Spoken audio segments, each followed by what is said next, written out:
Në shtëpinë të moshuarve në Shkodër janë shtuar 2 shërbime të reja, kabineti dentar dhe fizioterapia, të cilat do të ofrojnë rezidentëve kujdes shëndetësor me të specializuar. Drejtori i institucionit Fatjon Hoxha u shpreh se këto shërbime janë të rëndësishme pasi plotësojnë nevojat thelbësore dhe rrisin cilësinë e jetës brenda qendrës. Realisht jam shumë emocionuar. Është dita më e lumtur që unë jam në këtë institucion, sepse ja arrita që të realizoj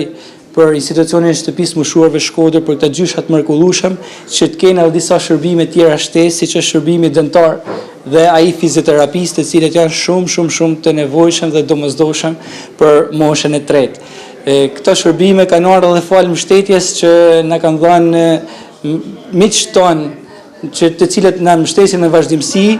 por kjo klinikë dentare është një donacion, një dhuratë që i jepet institucionit tonë nga mjeku stomatolog Ormir Bushati. Në inaugurim ishte pranishme dhe drejtoresha e Shërbimit Social Shtetëror Reme Xholi, e cila cilësoi investim një model pozitiv bashkëpunimi në funksion të mirëqenies sociale. Në drejtimin e Shërbimit Social Shtetëror e them gjithmonë në fakt që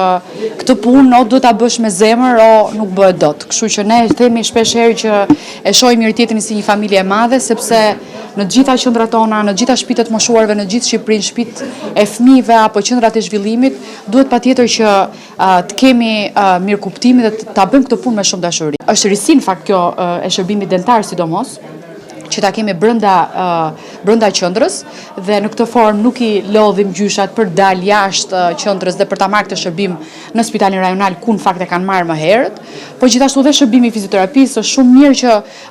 sot e kemi pjesë të strukturës fizioterapistin dhe kështu ata mund ta marrin këtë shërbim mjaft mirë pa pasur dikë të jashtëm, po duke e patur dikë këtu që i njeh problematikat edhe që mund t'i trajtojë ashtu siç në fakt e meritojnë. Ky konsiderohet një hap pozitiv drejt përmirësimit të shërbimeve sociale dhe shëndetësore për moshën e tretë në shtëpinë e moshuarve në Shkodër.